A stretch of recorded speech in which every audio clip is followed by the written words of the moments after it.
Every team, every topic, everywhere. This is Believe. Looking for these better days. It is Friday, August 14th. I'm Scott Seidenberg. Here's what you need to know to make today a better day. An exciting first night of week one of the NFL preseason last night.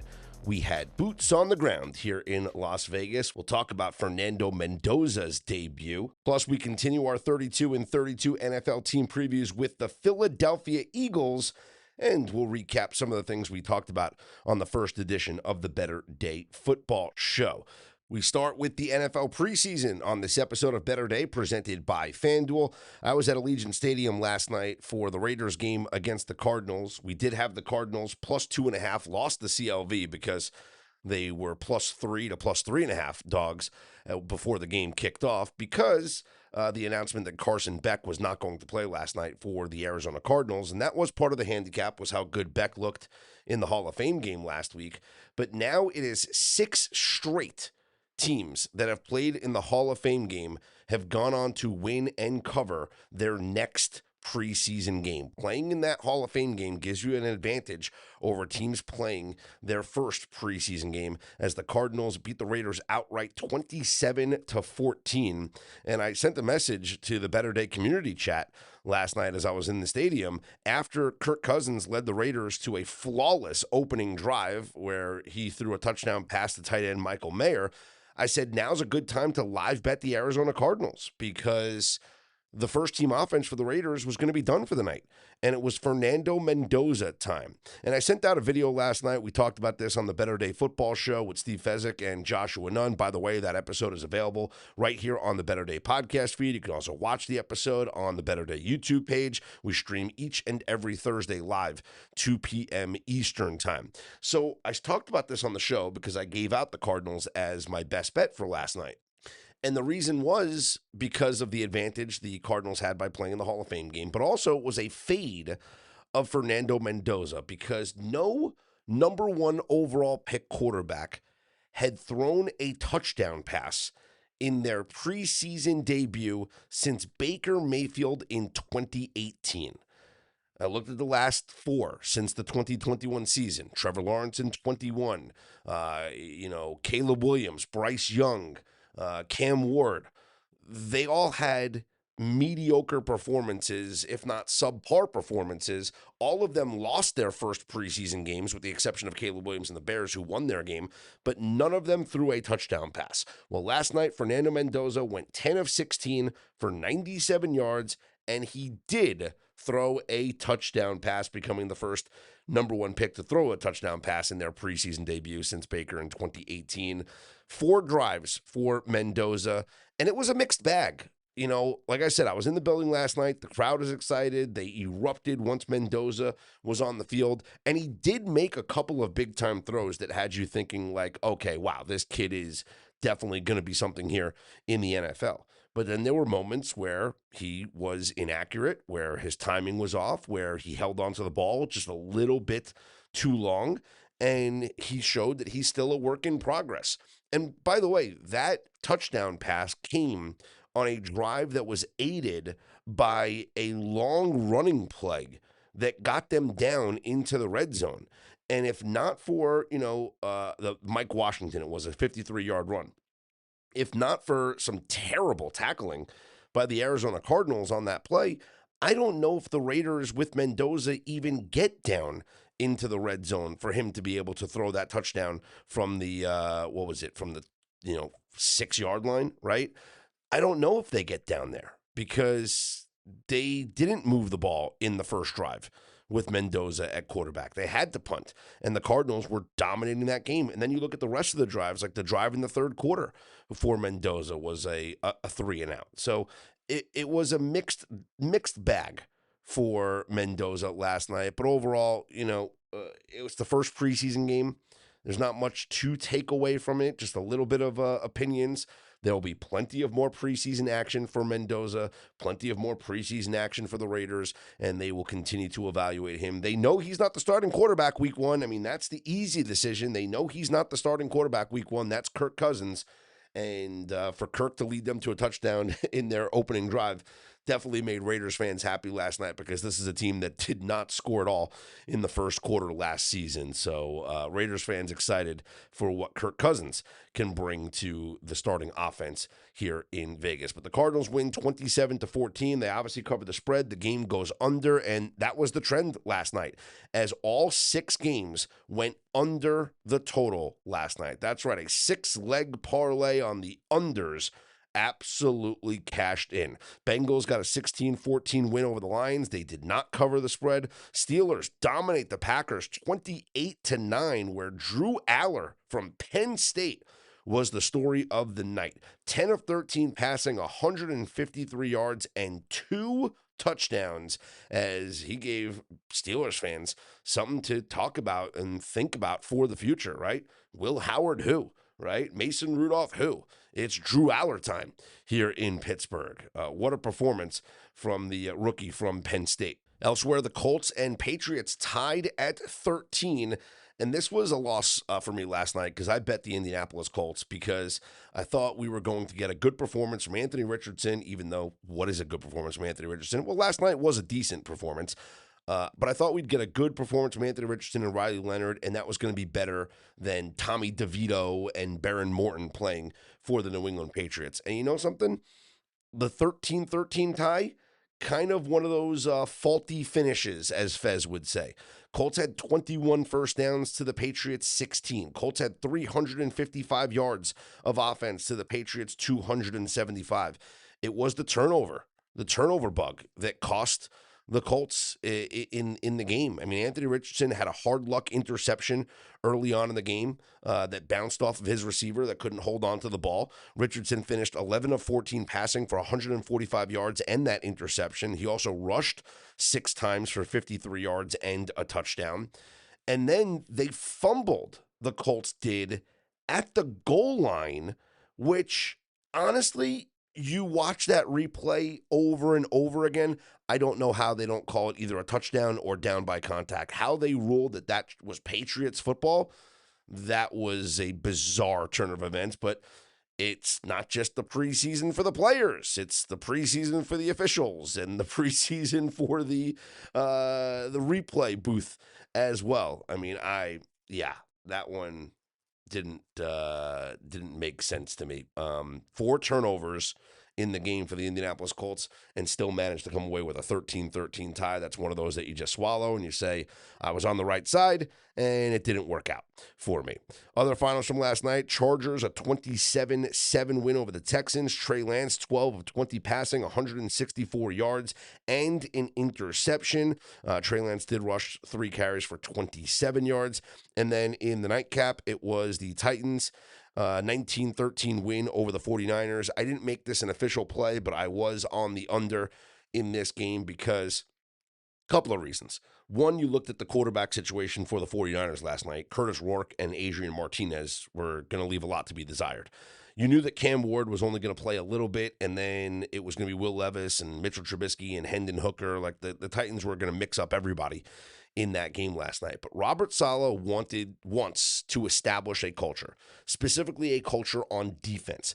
And these two teams held joint practices this past week. There's a lot of respect between Robert Saleh and Shanahan. Obviously, Saleh, the former 49er defensive coordinator on multiple occasions. And these two teams were just going to play out the strings. Like, they weren't going to try and run up the score on each other. After a week of practice and with the respect that they have for each other, they just weren't going to, I don't want to say try too hard. Like, they were going to work on things.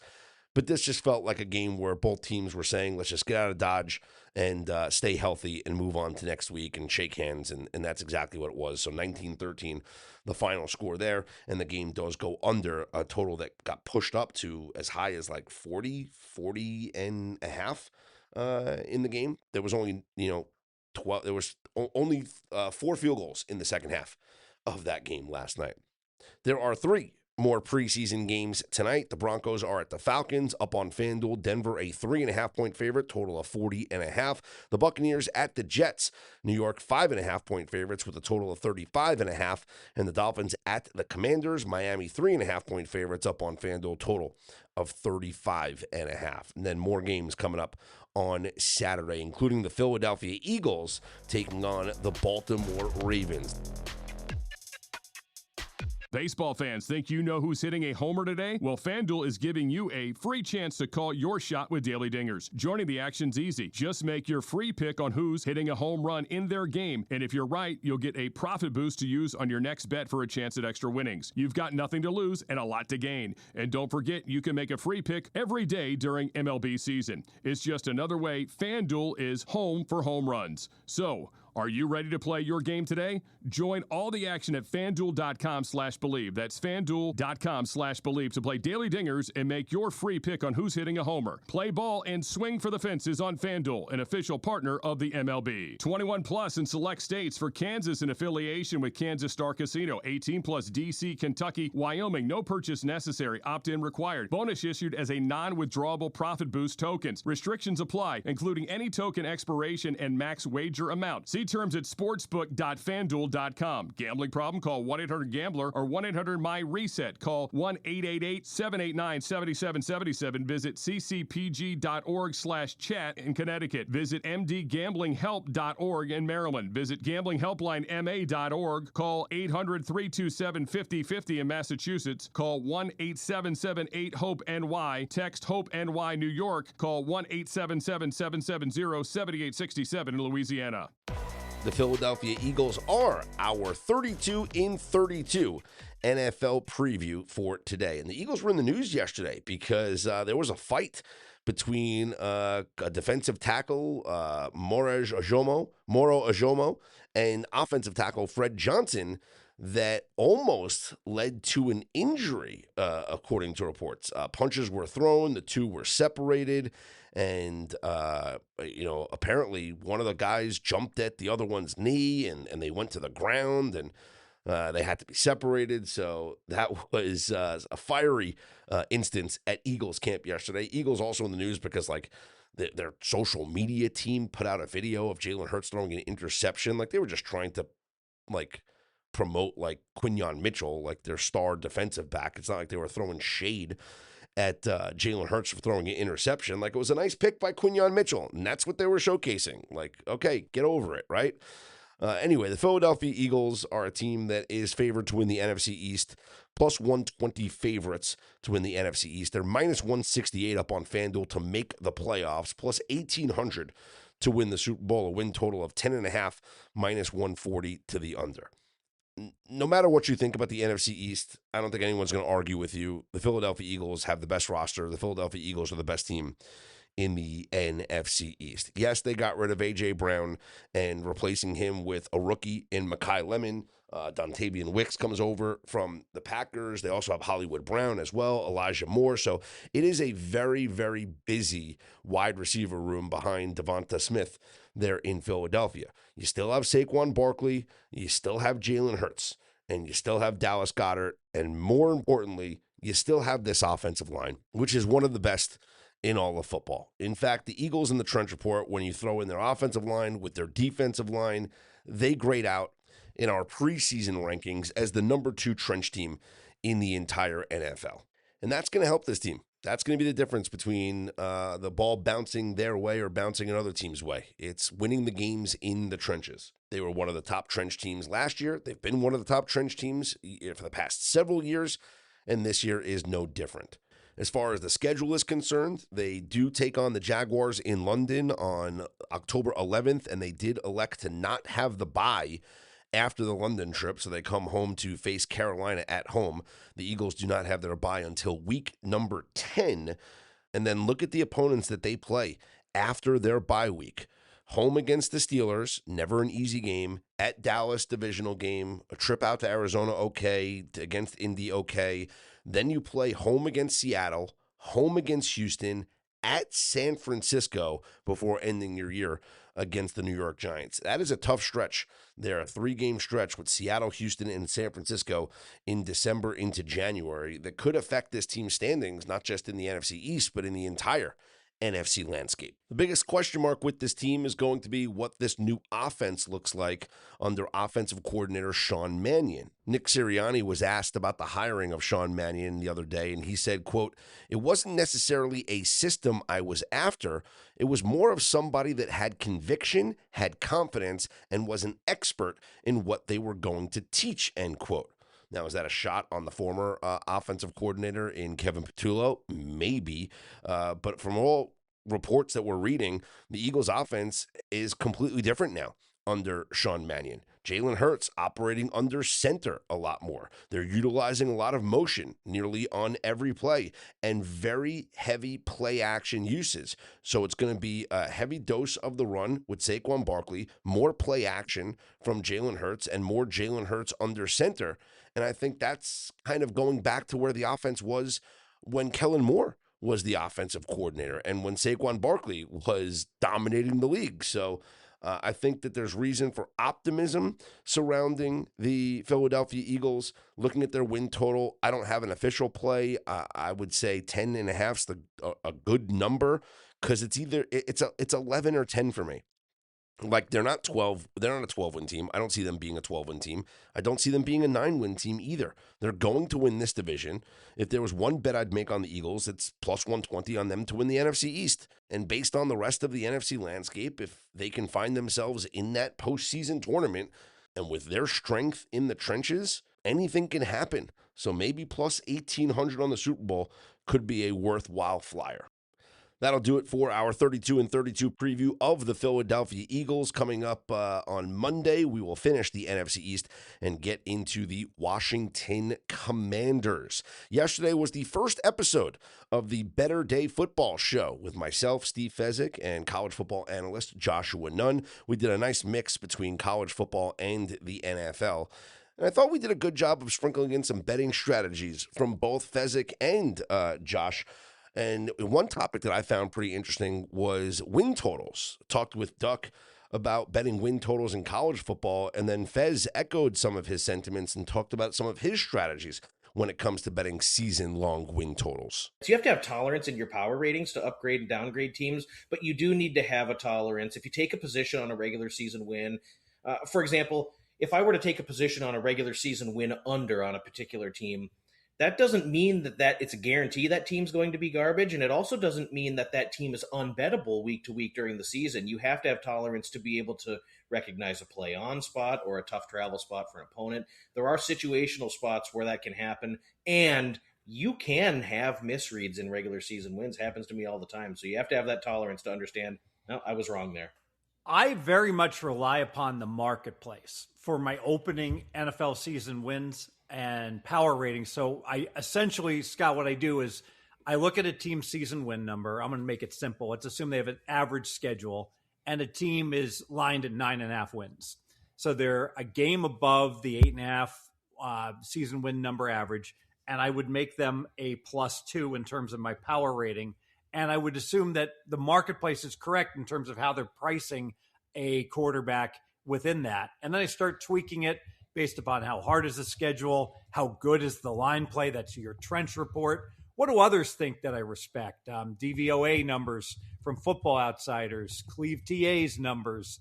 I take a look at certain things. Was a team super healthy? Like last year, Jacksonville was unreasonably healthy. I got to feel they're slightly overvalued, so I'll take SIC's Sports Injury Consultants numbers from last year and assume teams that were very unhealthy are going to be better this year and vice versa. Tweak it all, put it into a number. But in terms of, the roster construction and evaluating free agency, evaluating all the quarterbacks, although I do have a price for the starter versus the backup, I really rely much more on the marketplace to get my starting number, and then I just do some manual tweaks. You guys can listen to the Better Day Football Show right here on this Better Day podcast feed. You can watch it on the Better Day YouTube channel or on Twitter at Better_Day. We stream live each and every Tuesday at 2 p.m. Eastern Time. You guys can join us, participate in the chat, ask your questions, interact with us each and every week. That'll wrap up this episode of Better Day. Reminder, the Better Day mobile app is available on Google Play and on the iOS App Store. So no matter what type of phone you have, you can download the Better Day mobile app. Learn how you could become a Better Day Insider or Premium member by visiting BetterDay.com. Check out all the tools and resources we have available for you. And here's hoping you make today and every day a better day.